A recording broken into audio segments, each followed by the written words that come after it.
and welcome to Pod Return to the Waking Sands. We are a Final Fantasy XIV companion podcast where we explore the lore and story of Hydaelyn and beyond. My name is Jen, and I'm joined by my co-host and researcher. I'm Levi. What's up, Levi? What's up, Jen, is that we are talking about the ninja job in Heavensward today. Oh, is that what's up? Well, kind of, because Ishgard gets a brief cameo, but we're mostly in the A Realm Reborns for the level 50 to 60 ninja quest. Yeah, Ishgard gets a mention. We don't even go to Ishgard. We get like a view to Kurthus. We go to Ishgardian lands. I suppose. Yeah. More like Dravanian lands, but whatever. Oh my goodness. Anyway, Jen, enough about our Ishgardian politics. That's for the MSQ episodes. Before we get into the story, Jen, let's talk about some mechanics. Okay. Ninja does not get much of them between 50 and 60. It's true. You get a potency upgrade. You get a combo action for your AoE, so you can press 2 buttons versus 1 for your AoE actions. And you get 1 new mechanic. This is a new mechanic, I believe, as of Dawntrail. It's been a while for me since I played Ninja over level 50, but as I recall, we used to have to manage like a haste buff for Ninja. But now we get like this charge system where we get these like little daggers or kukri or some shit, I don't know. And they represent charges, and the charges are going to be a buff to your backstab attack, as in the 3rd combo action that attacks from the rear. So the new meta now is that we do Armor Crush, and that is a flank attack, which gives you the dagger resource, and then you do a rear attack, 1-2 rear attack, which gets a potency boost if you have that dagger resource in your bank. You get 2 charges per Armor Crush action. So the new rotation essentially is flank, rear, rear, flank, and so on. And that's it. That's the only real change to Ninja at this point. Pretty much. Nice. Okay, great. Good talk. Good talk. Killing it. Yeah. On to that story. Finally. Oh, God. Okay. Jen, what happened last time in our Ninja adventures? Nah. Go see our previous episode. How about that? How about not that? How about that? How about that? Hey, Jen, what happened? I can't believe you would do this to me, man. This has happened twice before, Jin, in our job episodes for Heavensward. I don't care. It was a long time ago. We became ninjas and we met Karasu. I mean, no, we met Oboro, we met his lady friend, and we met Karasu. Karasu being like the evil traitor ninja guy. But not actually. You know, as it goes, he is redeemable in the very end. We learn like shinobi shit. We teach them how to like shake how to hands love or whatever. They teach us how to bow. And Oboro ends up killing his former master because he's mega traitor guy. Yeah. His former master being Gekkai. Look at that, Jen. You knew the whole thing. The truth was inside you all along. La, la, la. That's the story, but legit. So we met Oboro, who is our ongoing ninja mentor, now kind of our peer, actually. And then Karasu, who is the wild card. Yeah. And Gekkai, Rip, who was the former ninja master. That's that. All right. Jen, when I began this new quest chain, I had a brain fart and I went to the Rogues Guild for the next quest. Oh my God, that's so embarrassing. I'm so embarrassed for you. I forgot that we had relocated to Raincatcher Gully for the Ninja HQ. So I go from the Rogues Guild to Ninja HQ, and then they're immediately like, hey, let's go to the Rogues Guild. Perfect. That's my story. Great. Yeah, you walk into the Rogues Guild and Jackie's like, oh, perfect. I just had some stuff to discuss with you. And you're like, no, oh, shit, no, I gotta go talk to Oboro first. Sorry. And you go talk to Oboro, and he's like, oh, we gotta go talk to Jackie. And Jackie's like, bro, I told you that I had stuff to discuss with you. I stand by Jack. It's gonna be Jackie. Jackie. He is 100% a Jackie to me. Okay. Jack just seems weird. Jackie, 100%. Anyway, so we begin for real in the Ninja HQ. Yes. we get the same line as we've been getting from many of our A Realm Reborn contacts, which is that our former mentor has nothing else to teach us. So we're on our own for personal growth and so on. But hey, while Oboro was a Domin shinobi, he learned a lot serving master. So maybe if we found a master to serve, we too could learn a lot. This is foreshadowing one of the central, not quite theme, maybe like elements of this storyline, which is that we have to go full shinobi and obey the letter of our master's law. Right. This doesn't quite work for me, and I think that's a me problem. Doesn't work for me either. Good. Well, I mean, not good. I was hoping that you might provide some, I guess, I think I am predisposed to be biased against this storyline because I am not in the pocket for this genre.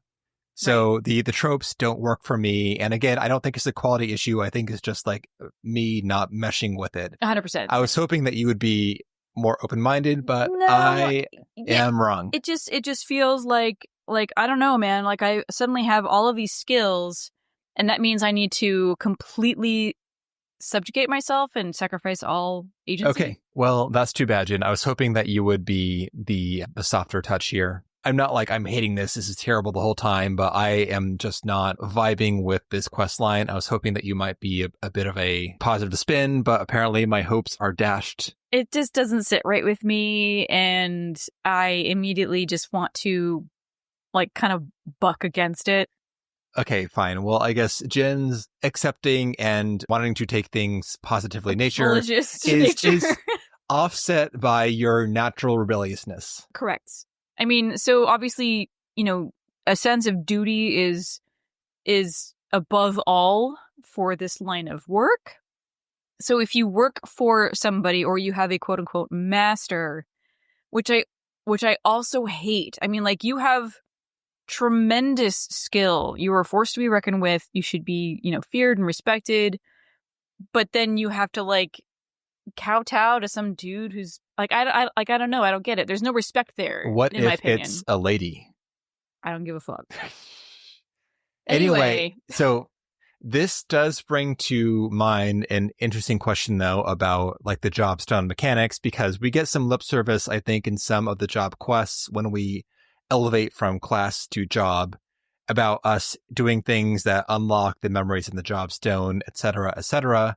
So one could assume that being a dutiful shinobi, you are invoking more jobstone vibes and you're getting more ninja powers from the jobstone beyond what Oboro can teach us. You might think that if we want to excel as a ninja, we have to fully embody this thing, even though we might not be personally inclined to. Right. Cool. Good talk. No, that all checks out. Like you're basically working for the stone instead of Oboro. Yeah, working for the man.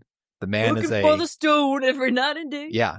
But also, Jen, if we have like a Final Fantasy XIV single player spinoff, I don't think this is reasonable whatsoever for an MMO type game with a million jobs. But it would be cool to like have choices.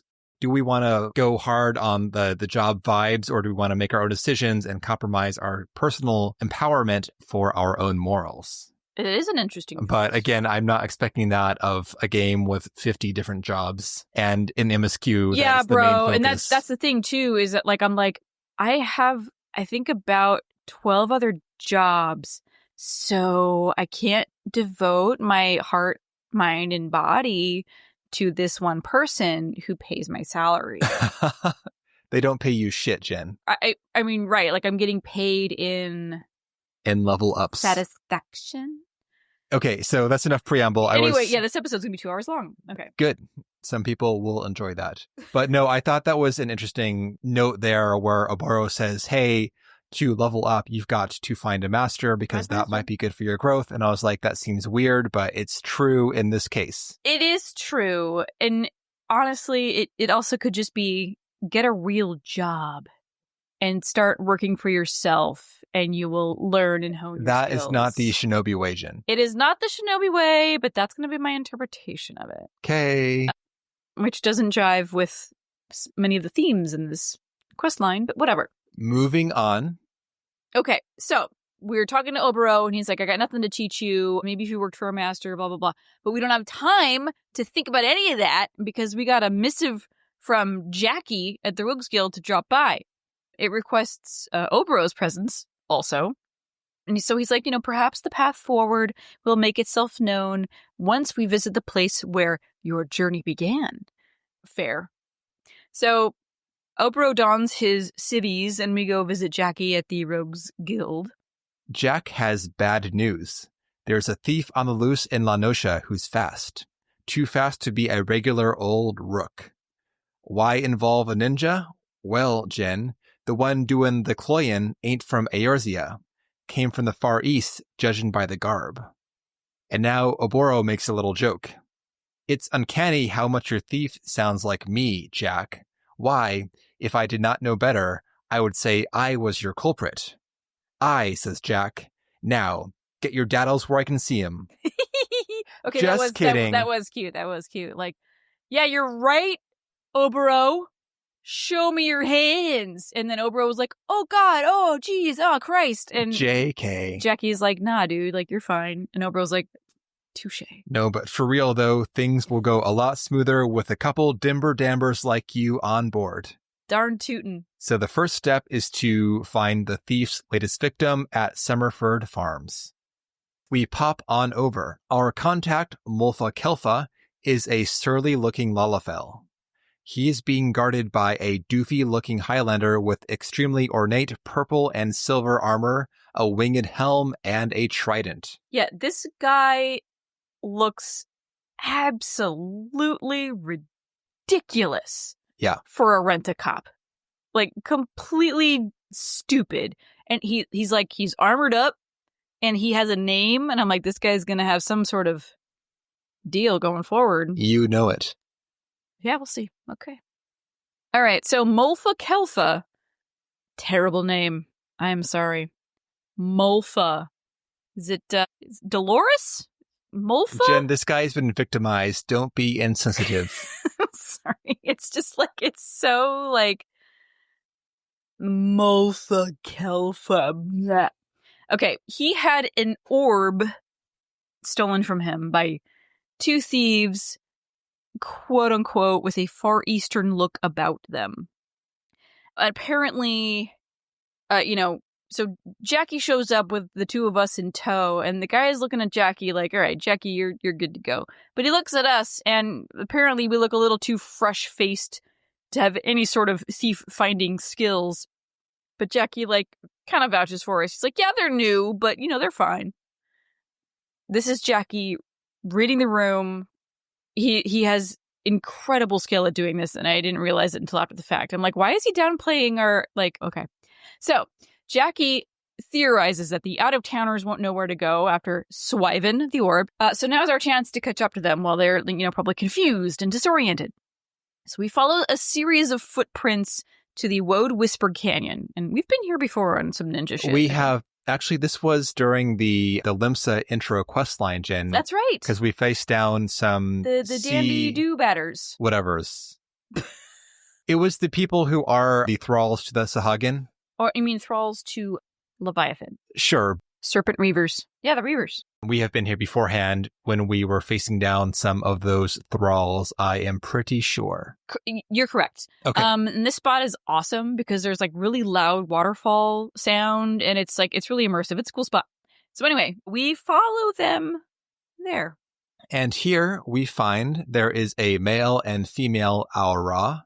The guy is unconscious with Oboro standing over him, and the lady is standing with her back to the falls. She has pale skin, near white hair, and is wearing a red gi, I think, Jen. That's or close. A similar garb. Like kind of like a wrap. I'm not the expert. Jacket, not at all. Thigh-high boots. And she's got like bright yellow limbic rings in her eyes, and they're super cool. She looks very cool. And Jack demands that she explain herself. Well, you're a Dimber Mort, make no mistake. So why is it you've taken to Cloyan? I think this is the point where she just draws her blades. Yeah, she does not say a single word. No, she draws her weapons, and that's that. Mm-hmm. So we're standing there going like, all right, lady wants to fight. Mulfa runs up and he's like, aha! That's the person who stole my orb. And then he gets this shit-eating little grin on his face and tells us, like, well, I can't risk anyone learning about how I acquired the orb. So subtext here is we're all going to die, and we're all going to die at the hand of Gilpin, the bedecked Rentisword guy with the trident. If this guy were smart, he'd get us to fight the lady first, and then he would fight us, but he ain't smart. He would bail. Bro is all hat and no cattle, as they say. So Mulfa warns Gilpin that Jackie is a threat, but when he's accompanied by a couple of, like, sprouts like us, it's going to be easy peasy. So Jackie turns to us and he's like, hey, are you guys all at all offended by being called fledglings? And Obro is like, no, not at all. It's going to make the beatdown that much more satisfying. This doesn't hold Gilpin back at all. He lowers his trident, takes his stance, and rushes us all. And not before, like, Jackie literally turns his back to the guy. And this is when he takes his opportunity, the coward that he is, to rush Jackie from behind. It doesn't work out. He is, in a second, face down, ass up on the ground. Yep. And Mulfa is knocked out soon afterwards. These guys end up in the Lalafell play dead pose with their butt straight up in the air. It's the best. It's some the best. Hildebrand stuff, yeah. So the peculiar stranger, as she's labeled, she bows, because she's from the east. She bows, then tells us to fuck off. Yeah, she's like, I don't need your help. But her bow gets Oboro's attention. She is indeed from the far east. The lady does not want to talk to us. She tells her now conscious subordinate, Akagi, to explain what's going on. Jin, I think we've talked beforehand about how the male Al-Ra look like they are extremely stiff, like they have a stick up their ass, pretty much. Yes. And that fits this guy's demeanor perfectly, it's perfect. Yep. Absolutely perfect. I love this character. I think it's totally wonderful that they have this, the stiff, militaristic looking male Al-Ra in this character. But he is the softy and the lady is the he's stiffy. Like, my axe is, he's got this amazing axe on his back. He looks like he's the bodyguard for this woman. We learn very quickly that the axe is mostly for show. Anyway, so the man, Akagi, Oboro had knocked him out earlier, but he walks up and he introduces the woman as Princess Yuki of the Yatsurugi clan. And she has traveled here to retrieve her family's treasures, which were stolen by bandits. And she's found 3 so far on her own, and she's looking for the remaining 2. Oboro sees this as our new mission. As in, she is our new mission. A quote-unquote whetstone, so to speak, to hone our skills. We will guard the princess. Again, he's talking to us without consulting this woman at all. He's like, you will now guard you her. Will that guard is the your new with mission. Your life. Yeah. And, And she says, no, fuck you. She's like, no. You think me naive enough to trust Shinobi? When Doma fell, we all saw your daggers in its back. Come, Akagi, leave the traitors. Also, while Oboro was talking to us like, this lady is your new mission, blah, blah, blah, blah, blah, she has, like, ninja'd herself up to the very top of the waterfall. She's like, I don't need any of you motherfuckers, bye. And Akagi is like, you know what, actually, just, if you could just, like, stand by. If we need help, we'll let you know. Nice to meet you, bye. Side note, for those who don't quite recall, the shinobi, they hastened Doma's fall by betraying Doma and siding with the Imperials. This was led by Gekai, former master of Oboro. But obviously not all of them went to the Imperial side, but most of them did. Hence her prejudice. Yep. But while the princess is up on this waterfall top now, having ninja'd up there, Akagi apologizes to us and tells us that she's been like this since arriving in Eorzea. Stubbornly independent. Why? She'll barely let me pack her bloody clothes. She's an independent woman, god damn it. But he asks us to help her. And Oboro takes this as blessing enough and assigns us to watch over the princess. Okay, fine. Later on, we regroup at Ninja HQ. So it's going to take a lot of work working with this woman, and we need to do whatever we can to earn her trust. So, it's whatever it takes, we need to earn it because her life may depend on it. So, time passes. Oboro has heard that Princess Yuki is apparently trying to infiltrate the Salt Hound stronghold. Akagi tells us this. Well, I think he's written a thing to Oboro. Yep. Yeah. Because Akagi's got like a pretty decent head and his shoulders, and he's gonna, despite... This reminds me a lot, actually, Jen, of the blacksmith quest, where we have the strong, independent woman and the overly worrisome servant. Oh, 100%. I was like, why does this feel exactly the same?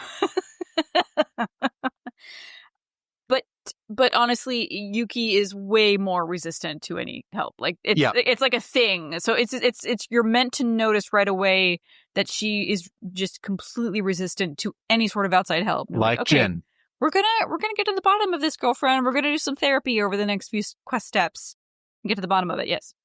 So Akagi is trying to hold off the princess from getting into some serious fucking trouble on her own. So he's basically... He tells us that this will be happening in Upper La Noscia. This is going to be at Mimaroon's trading post to the west of Bronze Lake. We get there, and now we find that Akagi is doing his best to stall the princess until we get there. We arrive, and she's like, what the fuck? You were keeping me here for these guys to show up? For this bullshit? Like, fuck you, I'm out. Ugh. Akagi now tells us that, hey, she was going to go in alone before you got here, and in the time it took for him to tell us that... She's gone. Yep. She just walks off. Not again, he cries. Ugh. Yes, she is. So, the reason they're here, Akagi tells us that they've heard rumors that their clan's treasures are circulating in the black markets, but rumors are really difficult to pin down. However, the Salt Hound pirates keep records of the black markets. That seems like a bad idea, but hey, someone's doing it. Great. So Yuki intends to get her hands on those so she can confirm where the fuck her shit is. So as Akagi is talking, Yuki runs off. So Oboro suggests that, the least we can do, I guess, is clear the path for her by distracting some guards and subduing them so she can get in there without much hullabaloo. Right. And this is taking place in that village in western Upper La Noscia. This is like the abandoned village that has the fate chain, that giant ass fate chain where the village gets attacked by like 10 different things. It's literally fate all the time. Fate all the time. Doesn't matter where you're standing in this area, you will be hearing fate music the entire time. Correct. It's like the Poor Maid's Mill, something like that. It's the something Maid's Mill. Yep. Because we can't help out Yuki directly. Instead, we're going to try and lure guards away from her path by making a distraction outside this village / black market / salt hound pirate den. So we throw smoke bombs and we attract the guards' attention. We fight the scrubs. They die. We do that a few times. With the final pack that we fight, one of the dying thugs mocks us. Put paid to the watch, but not the watchdogs. Oh. Meaning that we have killed the guards, but not the guard dogs. Oh, shit. So we all freak out, but... Oh, God. Yuki appears and tells us to calm the fuck down. She has the black market sales records, and it notes that both of the missing relics have passed through here. I don't think we mentioned, Jen, but there are 5 relics, and 2 of them are still missing. We did. She's found 3 and needs 2. Okay, yeah, I did not recall. So we're looking for the Jade Jewel and the Midare Kanemitsu Dagger. Yep. As for those so-called dogs, Jen, the scene cuts briefly elsewhere in the village, and we see some dead curls lying on the ground. So you see, says Yuki, she's fine and doesn't need our help. She does seem to be extraordinarily capable. Yes. But Oboro calls this a W, and we call it a day. I love that after we're done with the smoke bomb business, we're all standing, the three of us are standing together going like, yeah, high five, man. We fucking did it. Yeah, we made it possible for her to get in there and like do whatever. She's probably having like the best time right now because of what we did. And then this guy on the floor, as he's dying, is like, you motherfuckers didn't think about the dogs. Meaning the curls, which is a huge threat. But again, she's fine. Correct. And, Akagi, since we've met them, he kind of throws in how, like, she's like the hope and the savior and the beacon of goodness or whatever for their land, for their realm, for their village, whatever. Like, she's very, very, very important to her people back home. And she really shouldn't be doing this shit on her own, because if she dies, then there's going to be much wailing and gnashing of teeth back home. So there's that. Anyway. Later, time passes. We are once more recruited by Akagi. He has sent a hastily written note that the princess needs our aid on the bridge spanning the middle of Lower La Noscia. Oshan's embrace. We head over, and Akagi frantically explains that the princess stole one of the missing treasures, the jewel, from this transport, but now she's trapped by its guards who are searching the area for her. And Oboro goes, well now, Warrior of Light, this is your show. What's your priority? Saving the princess or the mission? I think they're one and the same. But what I wanted to say, Jen, it gives you a choice here. Yes, it does. Of either the princess or the mission. And I was like, okay, the princess can take care of herself. We would actually do a better job of protecting her by taking care of her objective. And one, showing that we can help her. And two, by not being diminishing all her up in her shit. Right. Yeah. So I answer the mission, and Aboros does like a switcheroo on me, and he says, you are correct, because the mission is to save the princess. I fucking knew it. I fucking knew it. Of course, with these prompts, there really is very rarely a wrong answer. There's only like an answer that isn't like the right one. I chose save the princess because I'm like, you're going to make me say save the princess. Correct. Because it's my duty, yes. Right? But I'm like, also saving the princess is kind of my mission. So I was confused. I'm like, they're the same. So I chose save the princess, and he's like, aha, spoken Jen, like a true shinobi. I'm like, he set you up to succeed.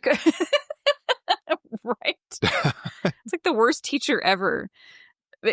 False. Oboro is fantastic. But anyway, so I think we're all being, I don't know, whatever the action of mansplaining to her.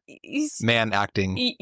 Correct. It's all very patronizing. I mean, she has expressed in both her words and her actions that she is capable. And yet here we are trying to save the little lady. Anyway, so let's set the scene here, because I found this to be completely ridiculous. So we're on the bridge, right? So it's between like Morobe Dry Docks and Upper Lower La Noscia. The Red Rooster Stead, Jen. Perfect. You know that landmark. Great, the landmark. Notable quest hub, which we skipped over in our A Realm Reborn coverage. I recall, and I apologize that we have not touched on that very critical... So we're going back. ...locale. We'll discuss it. So we're on the bridge, the little thin strip that connects the two larger land masses here in this section. And it's not a very big bridge. And so we're standing there, me, Oboro, Akagi, discussing what to do about the trapped princess. And I'm like, we're in the middle of a bridge. Like, where is she trapped? What's going on?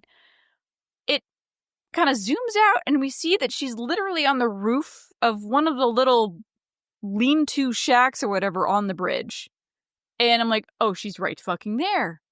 And feet away are all of these guards, these pirate guards, or what are the salt hounds? I don't know. They're all like, peering around, like, where did she go? And we're also feet away from these guys discussing, how are we going to save the princess? How are we going to get her out of this one, guys? Also, yellow jackets all over the bridge, completely oblivious to everything that's going on.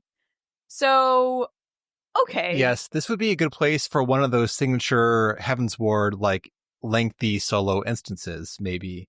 where they can getting across the bridge. Yeah, and they could redo the NPC structure to accommodate that. Correct. But because no, it right is now, a bit absurd the way it's set up right now. 100%. So it should have been like an instance thing without the yellow jackets, because they're peppered all over the place, and there's probably 6 or 7 of these pirate guards scattered around in the same, 100 square feet.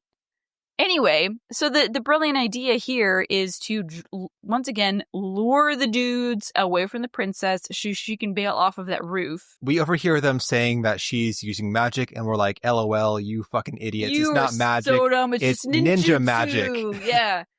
So Oboro was like, you know what? Let's just go. Let's just head fucking, north, south, somewhere. South toward the Salt Strand Gin, an iconic landmark of the lower La Noscia area. It is, yes. So we're going to raton our ass down south so that they think that she is doing her ninja magic by doing lightning and thunder. Follow us all the way down the Salt Strand to lure them away. Yep, and this works perfectly. We head further south, and we end at the Salt Strand, but one of them, actually a few of them, one major enemy and some flunkies has headed off who they think is the princess. Because the ruse works. They're like, welcome, princess. Oh shit, you're not the princess. Here to confront us, this is a Hyur with deep red hair and a simple gray jacket with bandage-wrapped hands. He's also got like these crystal earrings on. Yeah. And actually, at first, I thought he was a woman. Yes, same actually. I was not quite sure, but it gets clarified pretty soon. Yeah, for sure. So, and it actually kind of changed, like, kind of my perception of, like, the whole thing a little bit. But anyway. Wow, Jen, better unpack that thought. I probably yes. But anyway, like, I have, like, my main character has the same outfit. Like, I think it's something you get in Baja, I think. It's like I can't imagine because this is Heavensward, so I can't imagine unless they do like a reskin, which is possible. That's also possible. But it's like my main has this as part of one of her summoner glams, and so I just immediately associated it, and also I think the earrings too, and feminine features, and like the haircut actually seemed a little Karen-y, to be honest. Wow. Yeah, it's like John and Kate +8, like peak Kate. With I don't know these words in combination, but it's fine. I believe you. Anyway, somebody will get that. And so I'm sorry. This guy takes our deception in good humor. He goes, so the thunder wasn't her doing, but a shinobi's. Mm-hmm. Most curious, where did she find the coin to pay you? Or does she command your loyalty with her regal blood?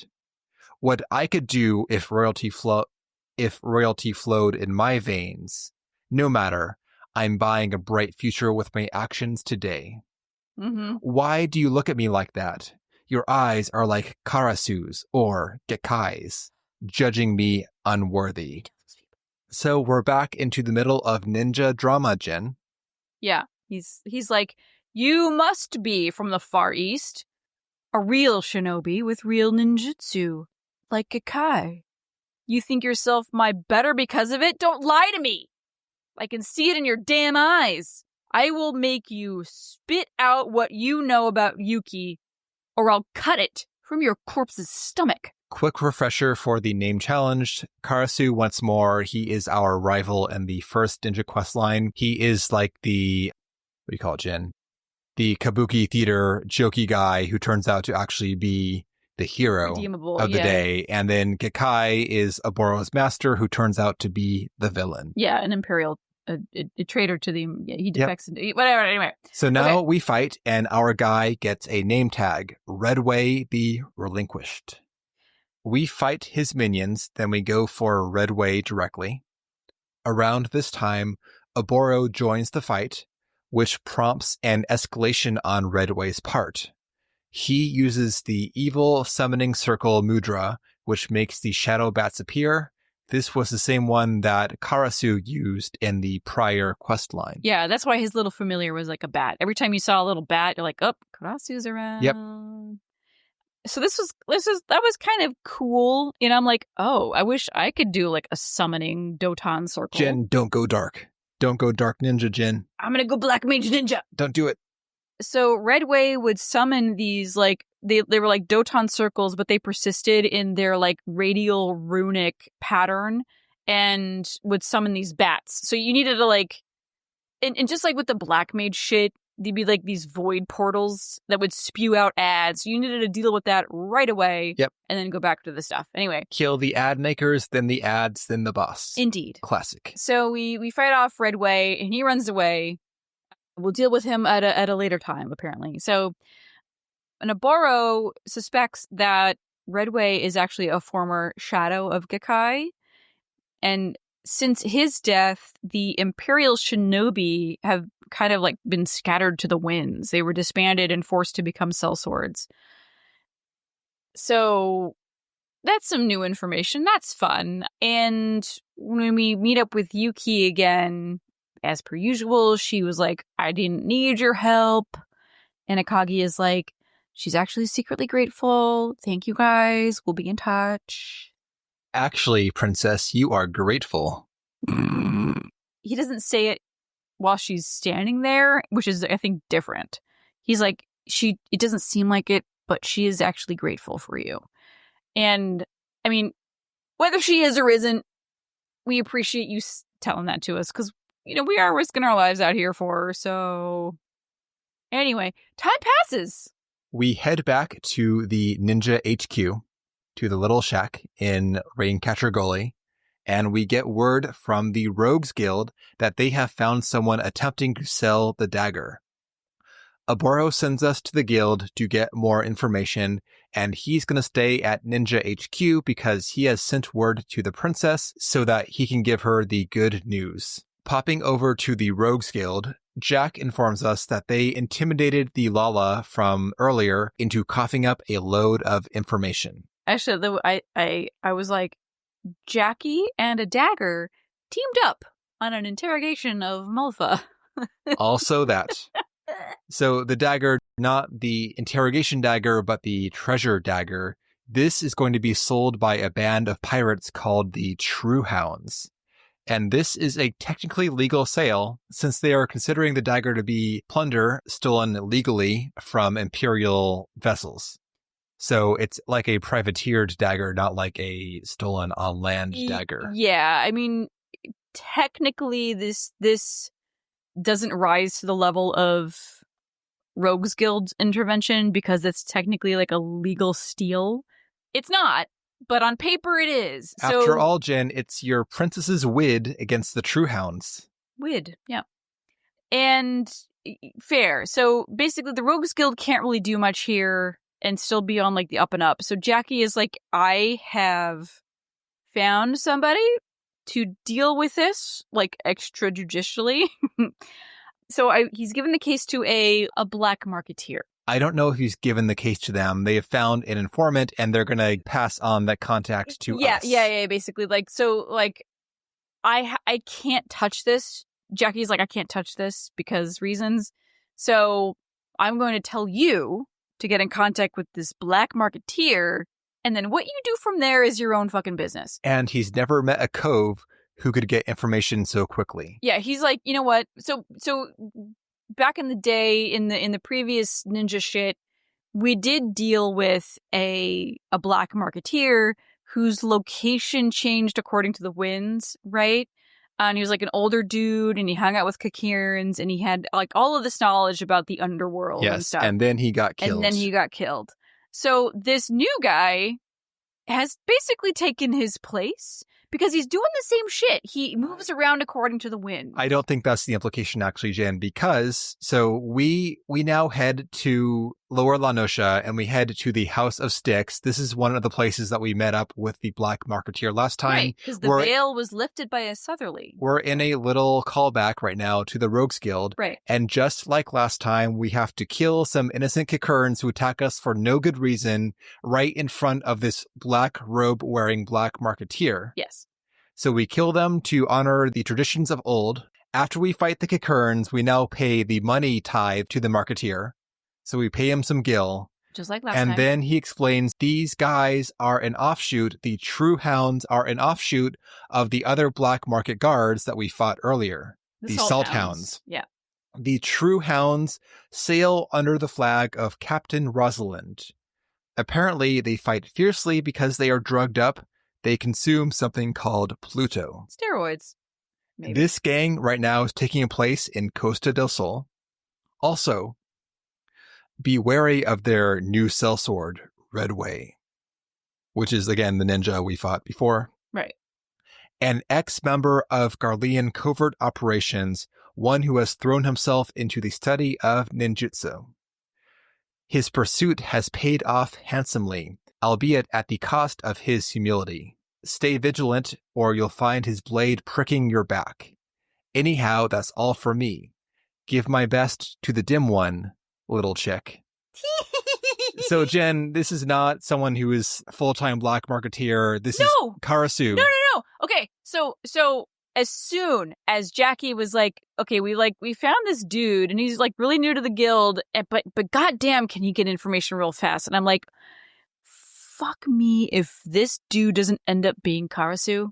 I had that thought at that moment. And then at the very end, when he's like, give my regards to the dim one, little chick. And I'm like, I knew it. I fucking knew it. And I was very happy. Oh, good job. My point being, though, Jen, that I don't think he's doing full-time informant stuff. He's here to give us a little leg up. Sure. But maybe this is his side gig. He found a gap in the black market and he filled it. I don't think that is his hero's journey. I don't think he's on really a hero's journey. Jen, he's doing his whole shtick was that he was the hero at the last one. I don't think he's going to settle for in a pantomime sort of way. Oh my goodness, fine. Agree to disagree. Agree to disagree. But I was very happy to see him. I'm glad they shoved him into this quest line, honestly. And I'm actually, that's a totally appropriate thing for Karasu to be doing right now. Loved it. Absolutely loved it. We head to Costa to find Captain Rosalind chilling on the beach in a bikini with a bottle at her side. And when I did this scene, it was pouring rain. Of course it was. Which is so funny. Also 5 a.m., but whatever. I did this last night, and then afterwards I did some Viper leveling on my main character, and it was dumping rain constantly in South Shroud, which was perfect, actually, for that segment. Yeah. So anyway, sometimes it gives, sometimes it takes. Correct. Yes, I agree, but I thought it was funny. But I did it because, the weather changes at, the major time changes. So when it switches over to morning. So I did it. It was 5 a.m. when I did this. So she's sunbathing at 5 a.m. and it's pouring rain. And then in the middle of this scene or whatever, the rain stops and the sun rises. And I'm like, oh, okay. She's just, I'm to see it. So we're spying now on Captain Rosalind. In a bikini. Quote unquote sunbathing. And she's speaking with Roseway. There's a couple of flunkies chilling around. So Redway makes his report on us, essentially. And when he brings up that we are the murderers of his master, Gekkai, Rosalind warns him against attempting any kind of vengeance while on the clock. And Redway confirms that he doesn't care about avenging Gekkai because he treated him like shit. And both Gekkai and Karasu both belittled him for not being part of their precious little village. So he's got some bitterness there, but no, he's not out for revenge. Well, kind of. His sights are actually on Oboro, who is Gekkai's favorite. He's so, all of this, the way, if it's going to pan out I think it's going to pan out, then Oboro is going to get got, and that's all I need. I'm right. Good to go. He's got this, weird logic where because Oboro survived Gekkai and Karasu, he's top ninja. Right. So and also he's the goody-goody, right? Yeah. So if Redway takes out Oboro, he will get closure on his other past trauma. 100%. Yeah. So that's his deal. So Rosalind, she confirms that they're actually after Princess Yuki herself, the quote-unquote Iron Orchid, which is a rad name, I think. Yeah. Could be worse. So the auction that they're setting up is the perfect trap. She's going to walk right in there to try to get her stuff, and they're going to bulk up the forces on hand and whatever. It's going to be great. They're going to bulk up. They're going to bulk up in every way you can imagine. They're going to do all sorts of Pluto. That's one way. Yeah. So while the treasures... Okay, wait, where the fuck am I? So okay, wait. We go back to Oboro. Yes. Okay. So Oboro is now hanging out in Ninja HQ with Yuki and Akagi. And Oboro pleads with Yuki to let us help her.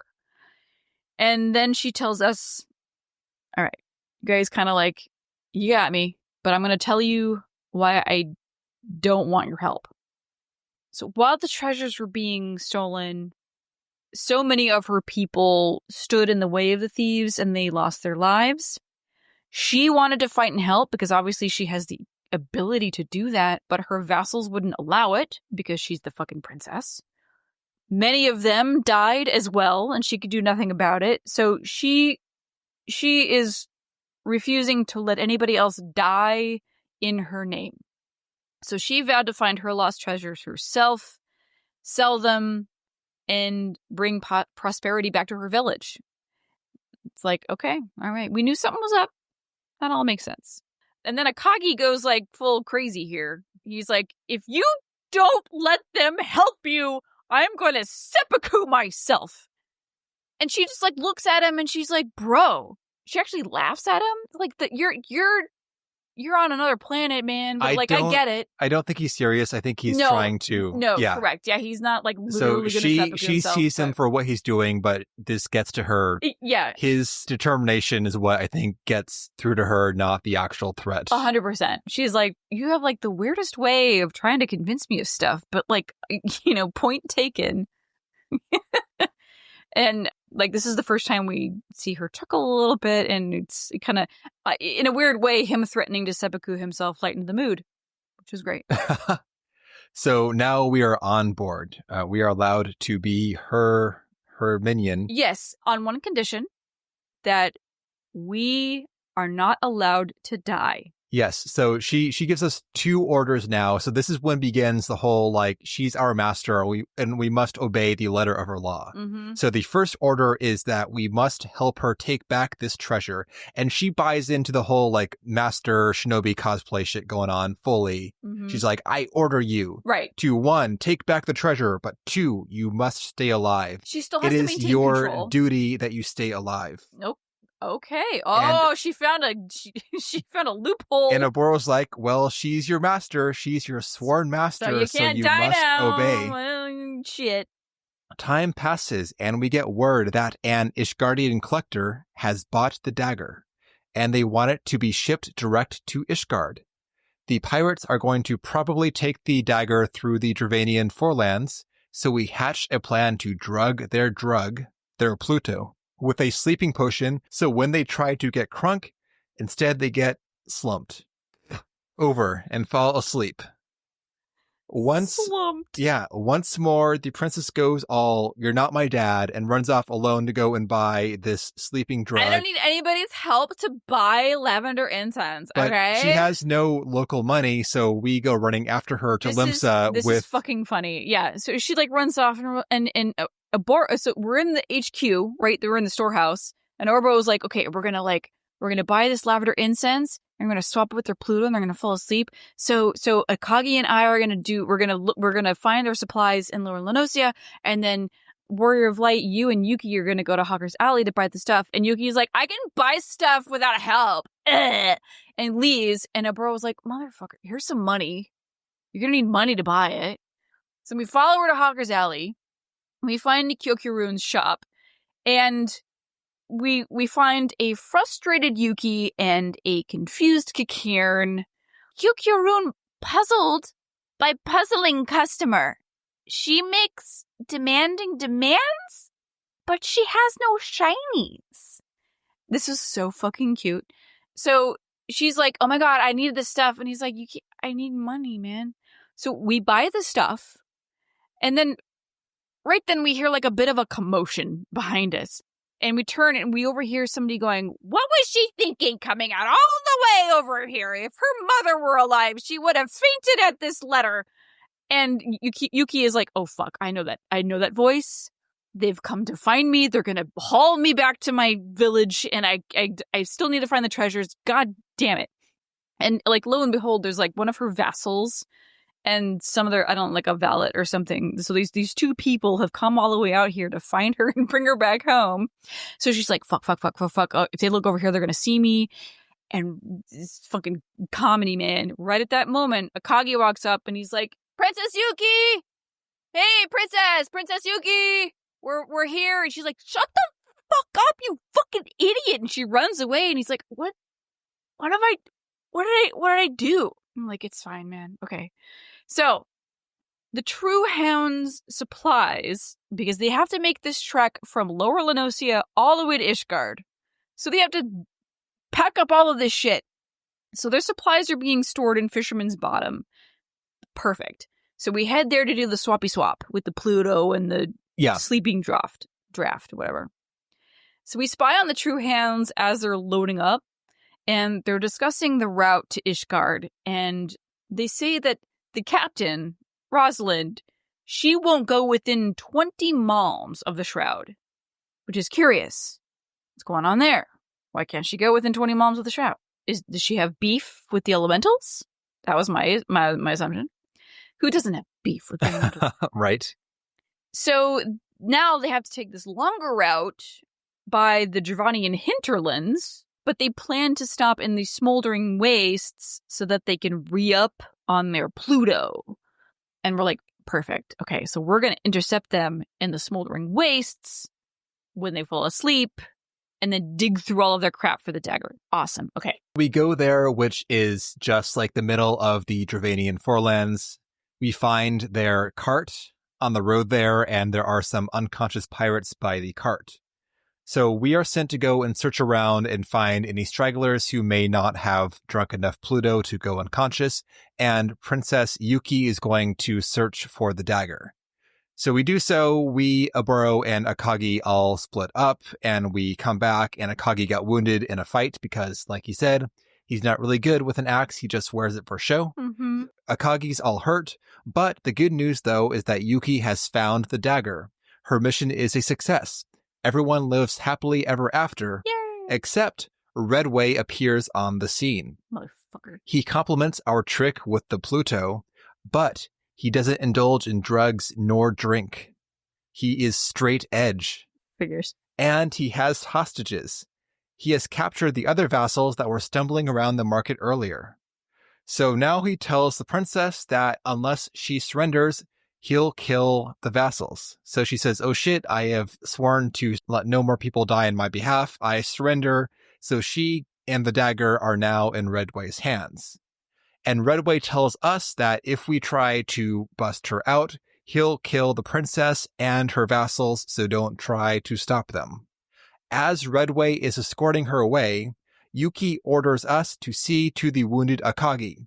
So we're like, shit, we can't go like sneak after her because we are duty bound. I have been told what to do. I cannot have thoughts. Exactly. So we have to stay put, and Oboro's like, you can't go after her. Yeah, she just said.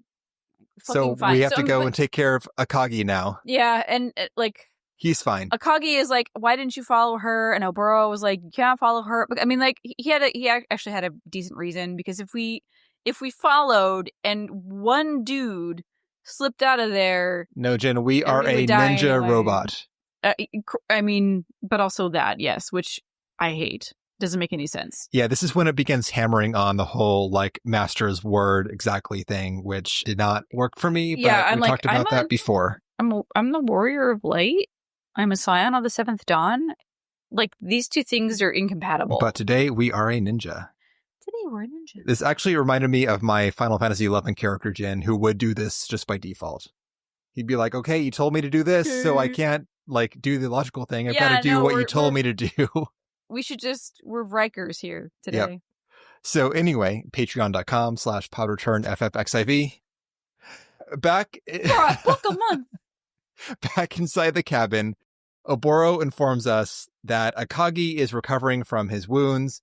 And now we have checked the box that the princess said to take care of Akagi. He has been taken care of. So we can now go after her. With the help of the Rogues Guild, we know that Redway and Rosalind's crew are on Hullbreaker Isle, and the guild is going to provide us with a boat. So, we head for the Morby dry docks to find transport to the isle, but when we arrive, we find the place is filthy with true hounds.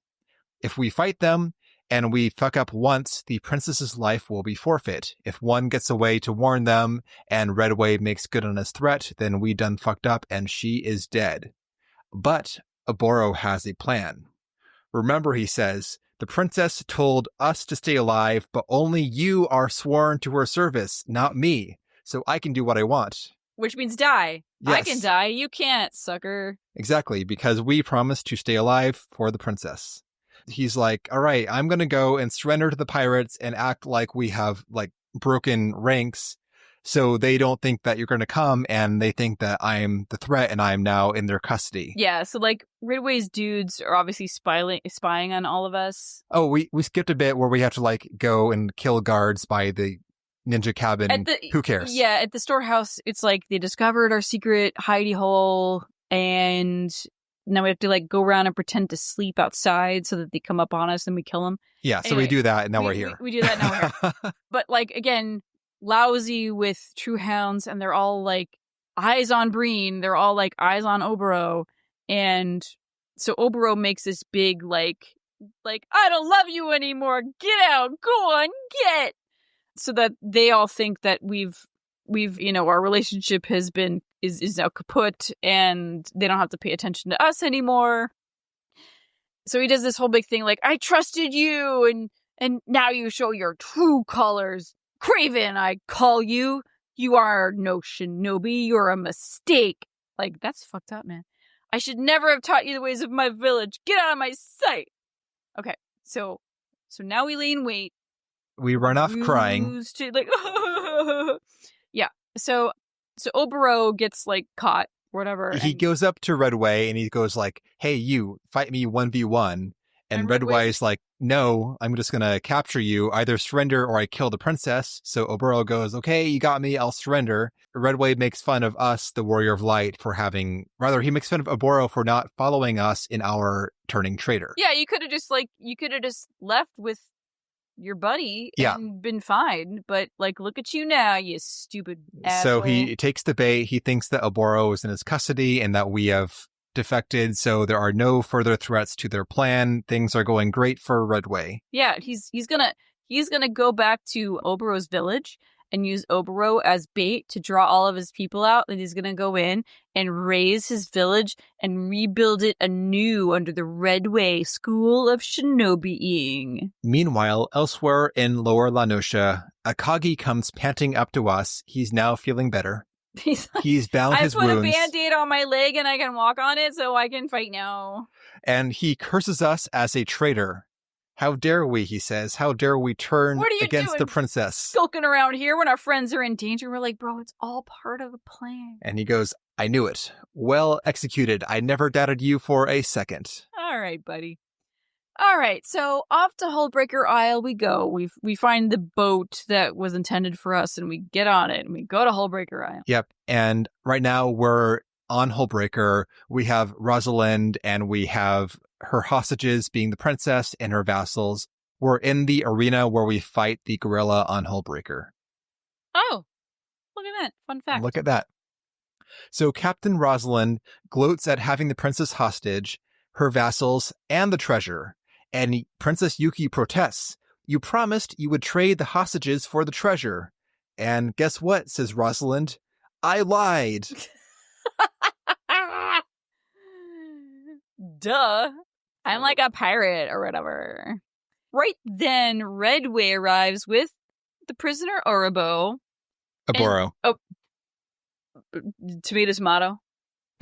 And we've been saying it different this whole time. Have we been, really? You've been saying Jack and I've been saying Jackie. Like, fuck it, whatever. I stand by my Jack. It's definitely Jackie. Jackie. You know what? Kathy, throw up a poll, like right now. Put it on Blue Sky. Oh my God. Is it Jack or is it Jackie? I swear to God, it's Jackie. Anyway, so Redway shows up with Oboro, and Yuki is like, you stupid asshole, why did you follow me?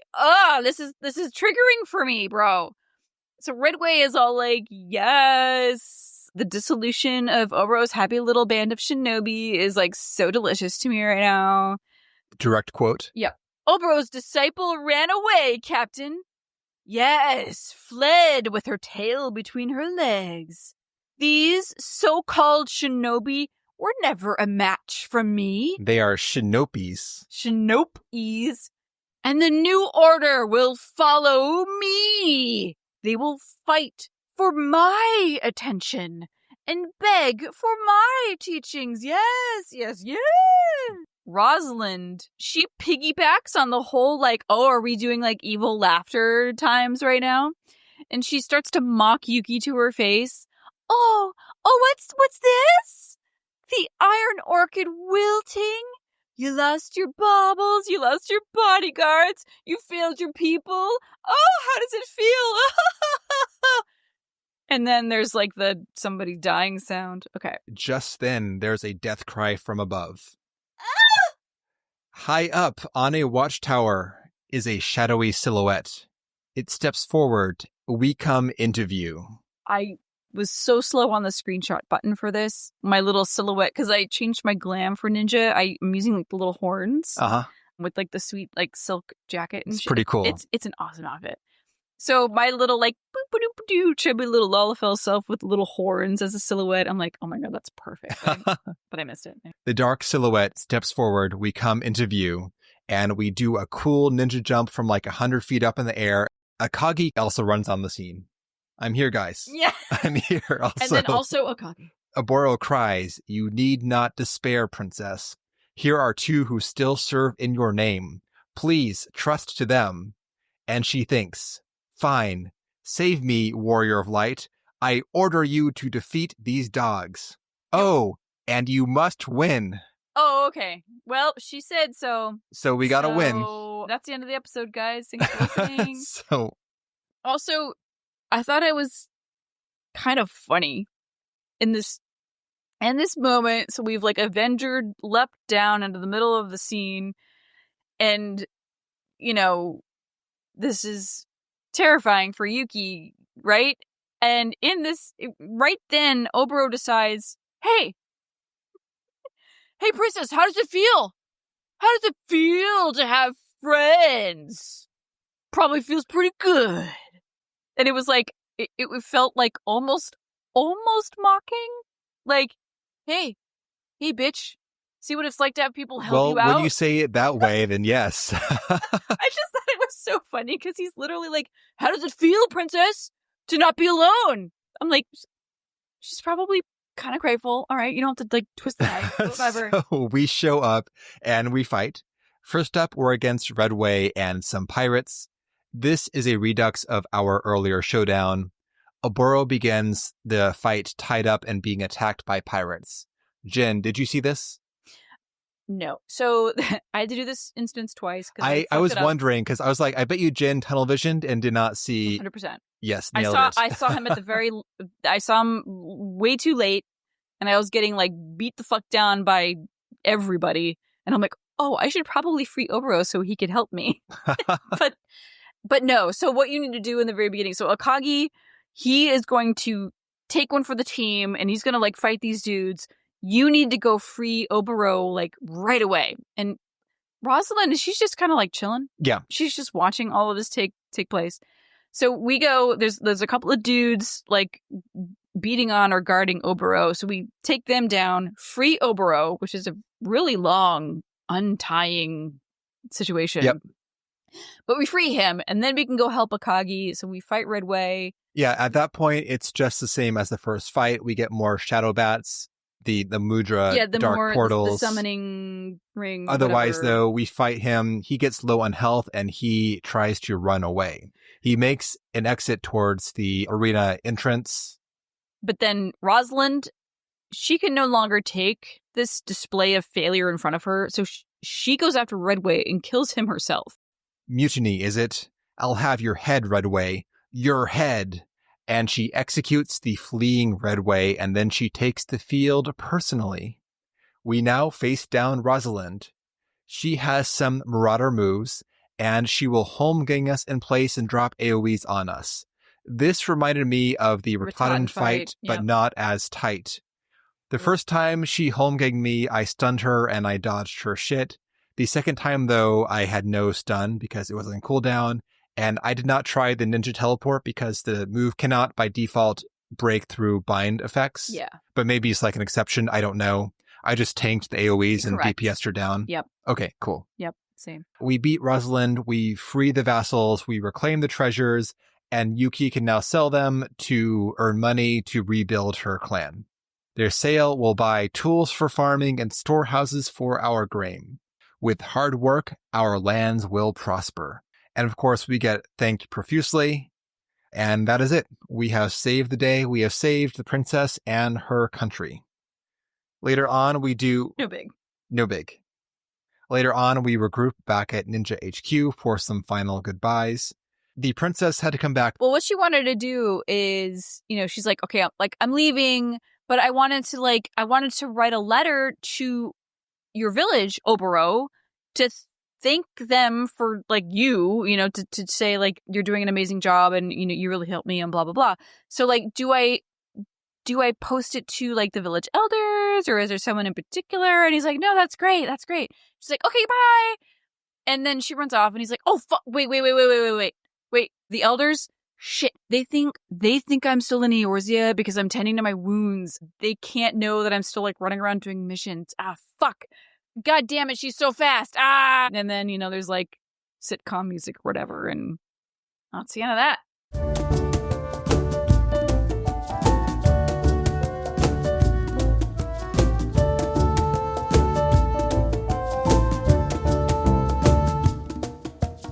All right, Jen. Well, there we have it. We talked about our ninja law gripes beforehand. I'm not down for ninja court. No. I think we can still I think it's important that when you hit a certain level of shinobi, it should mean that you have an ability to to assess a situation and use critical thinking and logic to determine the best course of action instead of just blindly following orders. This is the thing that makes me feel like I'm not the one to judge this, because I feel like if I were steeped in genre fiction about this stuff, I might be like, hell yeah, the shinobi law, we got to do what the master says, and sometimes we die, but that's how it goes. But again, this is pure supposition. It just did not land for me. I'm not feeling rewarded by engaging in this style of narrative. Not in the context of this game and Sure. who we are in this game. Also that. It Some doesn't jive. culture shock as well, going from normal gameplay, normal MSQ to the ninja robots type thing. Suddenly you have no autonomy. Yes. Yeah, And I don't know, it was funny to me because the princess told us to not die, then we can't die, obviously. And I don't know if that's meant to be a joke or if it's actually played serious. And I mean, she's like, you know what? I'm just going to say it out loud. Plot armor. Yeah, right? Great. Perfect. All right. We've gotten the blessing. And narratively, it makes sense. We have an excuse. And Jen, because she's never rescinded that order, we cannot die to this day. Oh, shit. Boom. Loophole. Okay, so that aside, Akagi, great character. He's the faithful retainer who Absolutely is overbearing. He's a version of what's-his-face from Armor Questline. Yes, who is also a fun character. They're two brothers from a different nation. 100%. Yuki's great. Pirates are evil. Rude. Redway. Not into it, personally. What, Redway? Yeah. I was very confused by this person. He was teenage angst ninja. 100%. And I couldn't... I really... You don't get a sense... Karasu, you get a much stronger sense of why he is who he is. Or at least... You understood why he made the choices he made. He's also a more fun character. All of these This things. is all subjective, obviously. This is not the final declaration about Redway, but Karasu, he is goofy and he's entertaining, even though he's also a bit wacky. But Redway is pure teenage angst. There's no redemption there. We also don't understand why he's making these choices. We don't know why he feels wronged. To me, it felt like a complex, pretty much, where he was made to feel inferior. Sure. Therefore, he has to come out on top of everyone who... But it was a very shallow iteration of that kind of trope. But that's what I got from his story, pride and trauma, etc. Right. So he's like, shinobis judged me. They deemed me unworthy. I'll show them I'm actually worthy, and I'm going to change this whole school of thought around shinobi, and they're going to do it my way because, right, whatever. But again, there was very, very little, like none depth there. Yep. So, like, whatever. He came and he went. Bye. I think his death was poetic, though. Oh, that correct. And the fact that he died at Rosalind's hands. Well, that's what I meant. Yes. Right. Okay. Yeah. Right. Because he was running away and he got betrayed by his own, like, short-term master. Yep. That goodwill didn't go very far. He was born in the shit and died in the shit. So, yeah, Karasu makes a cameo, and I fucking loved that. And, Yuki, she had her motivations, and it's not anything we haven't seen before, Sure. Like, leave me alone, I'm going to do it myself. And it's because there's so much trauma around me doing things by myself. Just like that. I had forgotten this entire quest line, honestly, but I do recall the Stormblood Ninja quest line, and that one gets back to the roots more. So I think that you will enjoy the next Ninja installment more than this one. Probably, yes. I didn't hate this one, but I loved the AR. I didn't hate it either. It just was not for me. I had fun in a lot of moments. Sure. I still don't know. I would like to know from people who are more in this kind of water, is the ninja law shit, is that supposed to be serious and just funny to me, or is that actually like a joke in this quest line? I truly don't know what the intent is either. Or is it like, it is a true thing, but we're going to kind of fuck with it? Yeah. Yeah, it could be all three. I have no clue. Right. Cool. Well, anyway. Jen, that's all I got. Same. Excellent. Well, next time we're back to the MSQ. We have to hurry back to Ishgard because the dragons are at it again. It's actually serious business, but I'm feeling jokey because of this quest line. Sure. So I don't mean to demean the gravity of the MSQ. They're back at it. All right, Jen, well, please take us out.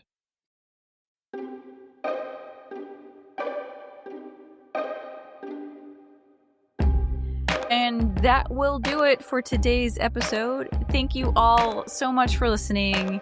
And thank you for making Multha Keltha the new moist. If you want to get in touch with us, you can at podreturnffxiv@gmail.com. Also find us on Blue Sky at podreturnffxiv. Check the show notes for our Discord. Get in there and you can share like all sorts of stuff. Everybody's super cool. There's a dude who speaks Latin and German on there. Share pictures of your pets. You can organize group runs. It's just like an amazing group of people. They will love you and we would love to have you. And last but not least, our Patreon, patreon.com/podreturnffxiv.